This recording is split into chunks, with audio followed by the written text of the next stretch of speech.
देखिए स्टूडेंट्स, आज मैं आपको ये बताऊंगा कि एडजेक्टिव ऑफ क्वांटिटी क्या है। एडजेक्टिव ऑफ क्वांटिटी किसे कहते हैं? तो स्टूडेंट्स, आज ये आपको ठीक से समझना है। ये आपके बहुत काम आने वाला अंग्रेजी शब्द है। तो देखिए, शुरू करते हैं। क्या है एडजेक्टिव ऑफ क्वांटिटी? का कॉन्सेप्ट समझिए। तो देखिए स्टूडेंट, मैंने यहाँ पर दिया है कि एडजेक्टिव ऑफ क्वांटिटी ऐसे अंग्रेजी शब्द होते हैं जो व्यक्ति, वस्तु, स्थान जैसी चीजों, यानी इसको नाउन भी कहते हैं, जैसी चीजों की मात्रा या परिमाण होने की जानकारी देते हैं, या बोध कराते हैं, या एहसास कराते हैं। तो स्टूडेंट देखिए, ये ऐसे अंग्रेजी शब्द हैं जो चीजों की मात्रा का हमें बोध कराते हैं, चीजों की मात्रा होने का एहसास कराते हैं, जानकारी देते हैं। बस इतना सा आपको इस एडजेक्टिव ऑफ क्वांटिटी के बारे में समझना है। बस ये चीजों की मात्रा होने का बोध कराते हैं, चीजों की मात्रा होने का एहसास कराते हैं, मात्रा होने की जानकारी देते हैं। देखिए, मैंने आपको हर तरीके से एडजेक्टिव ऑफ क्वांटिटी समझाने का प्रयास किया है और कर रहा हूँ। तो अब आप इसी चीज को एग्जाम्पल के थ्रू भी हम देख सकते हैं। ये किस तरह के अंग्रेजी शब्द होते हैं जो चीजों की मात्रा का हमें बोध कराते हैं, जानकारी देते हैं, या एहसास कराते हैं। तो देखिए, यहाँ पर एग्जाम्पल दिए हुए हैं, आप ठीक से उन्हें समझना।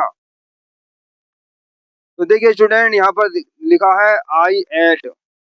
आई एट मतलब कि ई ए टी, ईट की सेकंड फॉर्म है ate. I ate some rice today, मैंने आज कुछ चावल खाए। तो स्टूडेंट देखिए, यहाँ पर जो राइस है, ये राइस, ये नाउन है, यानी कि एक चीज है, और इस चीज की मात्रा का बोध कराने वाला ये सम, यहाँ पर शब्द का प्रयोग किया गया है। ये जो सम है, ये सम इस चीज की मात्रा का बोध करा रहा है, जानकारी दे रहा है कि मैंने कितने चावल खाए। तो इसमें स्पष्ट रूप से नहीं बताया गया, बस ऐसा ही बता दिया कि मैंने कुछ चावल खाए। तो ये मात्रा का बोध कराने वाला शब्द है, जो कि एडजेक्टिव ऑफ क्वांटिटी माना जाएगा। सम राइस, ये एक चीज है, यानी थिंग है, और ये जो शब्द है सम, ये इसकी मात्रा की जानकारी दे रहा है, इसलिए ये शब्द एडजेक्टिव ऑफ क्वांटिटी हुआ। ऐसे ही एक और अगला एग्जांपल देखिए। There is not much milk in the glass. ये गिलास है, गिलास होता है जैसे पानी वानी पीते हैं, उसमें गिलास होता है उसे। तो इसमें लिखा है कि गिलास में अधिक दूध नहीं है, यानी कि ज्यादा दूध नहीं है। तो यहाँ मच है। मच जो है, ये जो मच शब्द है, ये इस मिल्क नाम की चीज की मात्रा का हमें बोध करा रहा है, मात्रा की जानकारी दे रहा है। गिलास में अधिक दूध नहीं है, मच, नॉट मच, तो अधिक दूध नहीं है। और देखिए, Raghav eats a whole Apple daily. A whole, ये होल जो है, होल, यही एक ऐसा शब्द है जो एप्पल की मात्रा होने का हमें बोध करा दिया है, हमें एहसास करा दिया है, हमें जानकारी दे दिया है। मतलब राघव रोजाना कितना सेब खाता है? होल, पूरा एक सेब। एक सेब, ये मात्रा है, सेबों की मात्रा का हमें बोध कराने वाला अंग्रेजी शब्द यहाँ पर होल है, ये पूरा सेब खाता है। राघव एक दिन में, यानी प्रतिदिन एक सेब खाता है पूरा। देखिए, there is a little juice, a little juice in the jug, मतलब जग होता है सामान, पानी भरने का जग होता है। तो उसमें बताया गया है कि there is a little juice, मतलब थोड़ा दूध है, थोड़ा जूस। बहुत थोड़ा जूस है। तो लिटिल, यहाँ पर जो ए लिटिल का प्रयोग हुआ है, यहाँ पर जो ए लिटिल का प्रयोग किया गया है वो जूस की मात्रा का बोध कराने के लिए हुआ है। लिटिल जूस मतलब बहुत थोड़ा जूस है। तो जूस एक वस्तु है, तरल वस्तु, और ये लिटिल जो है इसके जूस की मात्रा होने का हमें बोध करा रहा है, यानी जानकारी दे रहा है। इसलिए ये एडजेक्टिव ऑफ क्वांटिटी है यहाँ पर। अब और देखिए, all the students have pass the test, मतलब सभी विद्यार्थियों ने जो टेस्ट हुआ था पास कर लिया। तो यहाँ पर जो स्टूडेंट है देखिए ये है व्यक्ति, और इन व्यक्तियों की संख्या यानी कि मात्रा का बोध कराने वाला अंग्रेजी शब्द यहाँ पर है ऑल। सारे विद्यार्थियों ने परीक्षा पास कर ली, उत्तीर्ण कर ली। अब अगला, ही हैज नो पेशेंस, उसमें पेशेंस होता है धैर्य, और हैज है होना, उसमें पेशेंस नहीं है, बिल्कुल भी पेशेंस नहीं है, मतलब बिल्कुल भी धैर्य नहीं है। तो यहाँ पर बिल्कुल भी के लिए, बिल्कुल भी ना के लिए नो, यानी कि पेशेंस की जो क्वांटिटी है वो इसमें बिल्कुल भी नहीं है। तो ये यहाँ पर नो शब्द का प्रयोग पेशेंस की क्वांटिटी बताने के लिए, क्वांटिटी की जानकारी देने के लिए हुआ है, उसमें बिल्कुल भी धैर्य नहीं है। तो स्टूडेंट, इसी तरह कैसे अंग्रेज एडजेक्टिव ऑफ क्वांटिटी हमें ये बताती है चीजों की मात्रा, चीजों की मात्रा के कितनी है। तो चलिए और एग्जांपल देखते हैं, कुछ थोड़े से और एग्जांपल हैं, इनको भी आप ठीक से समझ लें। एग्जाम्पल समझकर ही आपको इन शब्दों की स्पष्ट समझ होगी। एग्जाम्पल बहुत ही हमारे काम के होते हैं, हमारा ज्ञान बढ़ाते हैं, मतलब परिपक्व करते हैं हमें। तो चलिए और देखते हैं, यहाँ पर देखा है she has not stolen any money, क्या गया है उसने चुराया नहीं है, एनी मनी बिल्कुल भी धन नहीं चुराया, एनी मनी कोई पैसा नहीं चुराया, कोई पैसा कौड़ी नहीं चुराया, स्टोलन चुराया। और यहाँ पर जो मनी की मात्रा है, मनी की मात्रा दर्शाने वाला अंग्रेजी शब्द यहाँ पर एनी है। एनी मतलब कुछ भी, कोई पैसा कौड़ी नहीं चुराया, एनी। तो यहाँ पर मनी एक चीज है, एक थिंग है, और इस थिंग की जो क्वांटिटी बताने वाला अंग्रेजी शब्द प्रयोग किया गया वो एनी। बस संदर्भ के अनुसार ये मात्रा का बोध कराने वाले अंग्रेजी शब्दों को प्रयोग किया जाता है। और देखिए, the child at too much bread, बच्चा बहुत ज्यादा ब्रेड खा गया।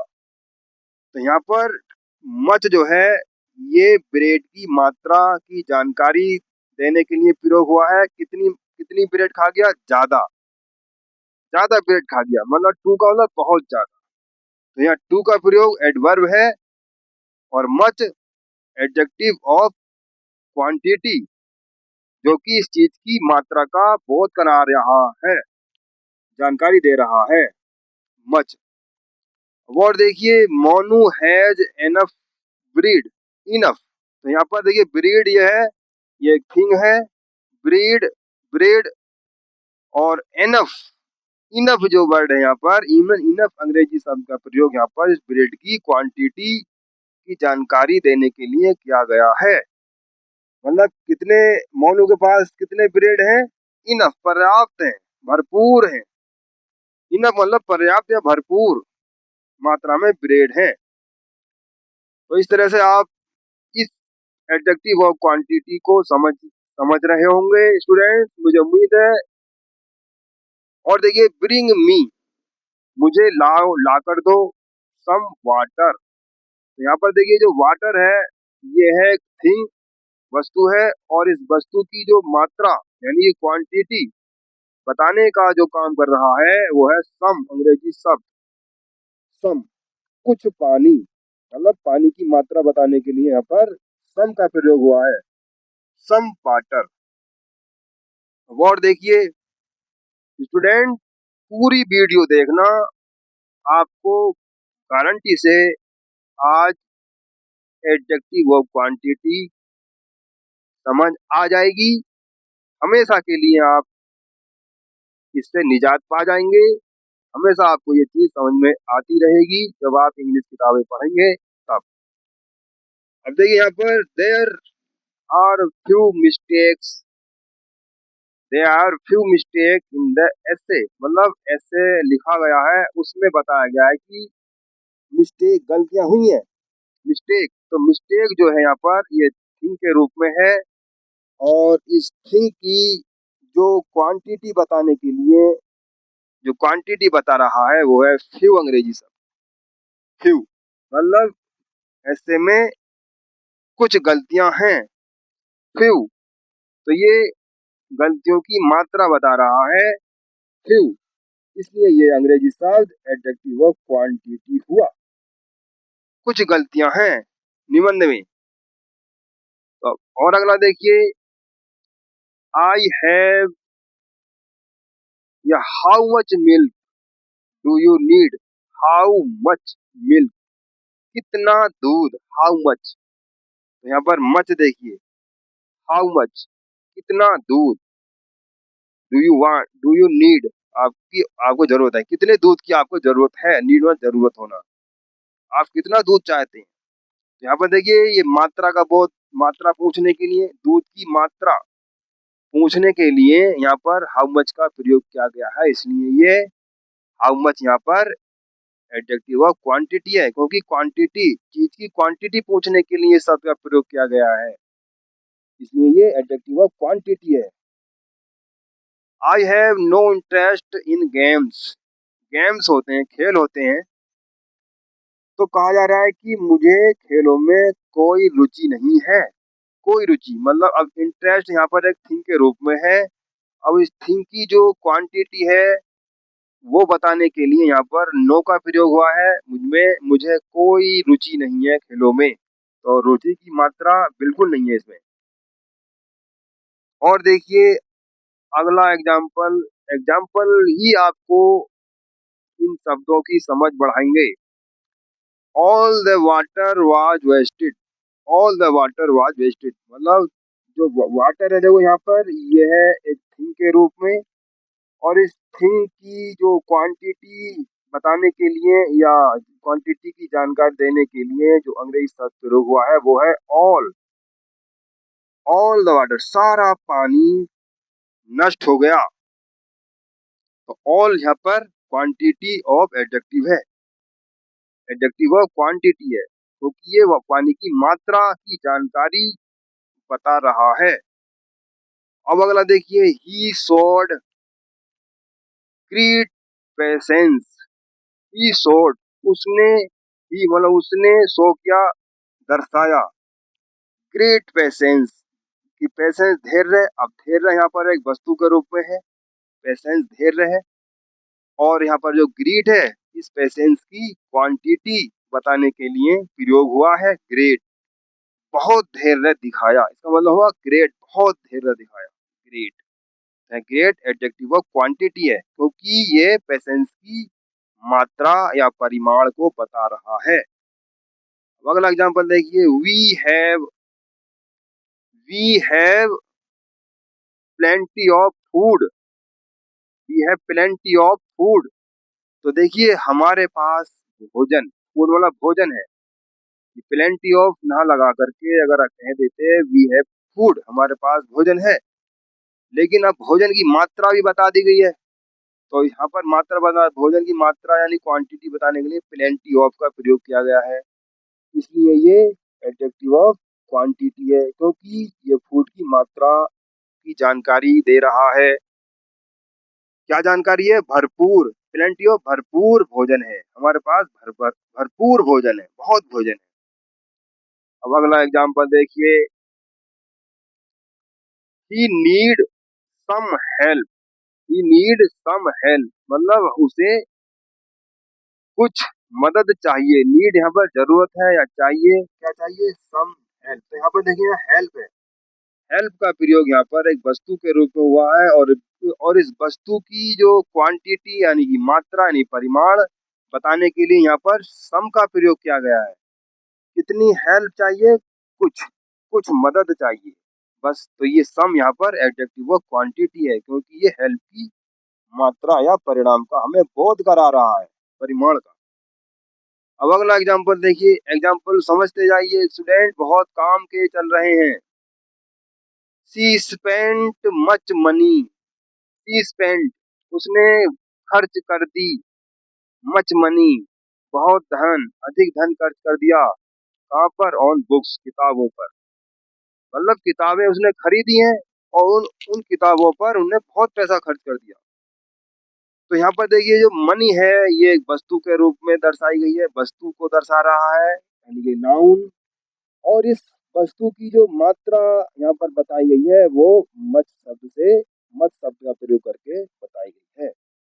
कितना धन? मच मनी, बहुत धन, अधिक धन खर्च कर दिया, स्पेंट खर्च कर दिया। सी उसने, कोई महिला है, महिला में के बारे में बताया गया, उसने बहुत अधिक धन खर्च कर दिया किताबों पर।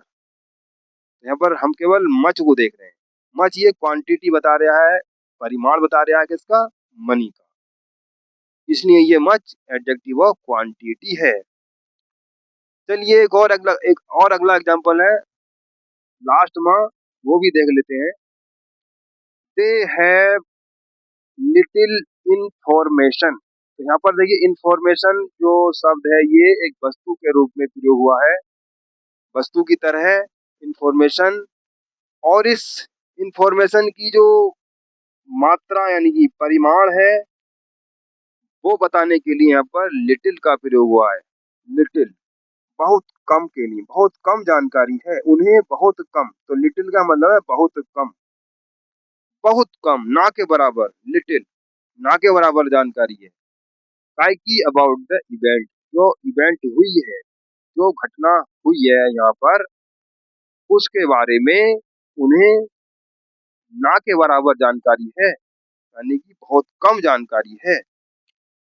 तो स्टूडेंट स्टूडेंट बिल्कुल आप ये आज एडजेक्टिव ऑफ क्वांटिटी ठीक से समझ रहे होंगे और समझ गए होंगे। अब आप इनकी अभ्यास करें, इनका प्रैक्टिस करें, आपको और मदद मिलेगी। तो स्टूडेंट्स, मुझे उम्मीद है कि यह अंग्रेजी शब्द एडजेक्टिव ऑफ क्वांटिटी आपने इस वीडियो में समझ लिया होगा। इसलिए मैं चाहता हूं कि यह वीडियो आपको लाइक करनी चाहिए, शेयर करनी चाहिए। अगर आप चैनल पर नए हैं तो हमारे channel Satyapal top English idea को अभी सब्सक्राइब कर लें। हम ऐसी ही वीडियो लेकर आते हैं हर दिन, जो आपके अंग्रेजी ज्ञान को इम्प्रूव करती है, बढ़ाती है, समझ बढ़ाती है। आप हमारे साथ जुड़े रहिए, आपको जरूर बेनिफिट मिलेगा। तो चलिए, अब मैं अगली वीडियो भी मैं फिर मिलूंगा आपको, आपसे आपके पास आऊंगा अगली वीडियो लेकर एक नए शब्द के साथ। तब तक अपना ख्याल रखिए, पढ़ते रहिए, फोकस रहिए। हमारी वीडियो देखने के लिए आपको थैंक यू, थैंक यू।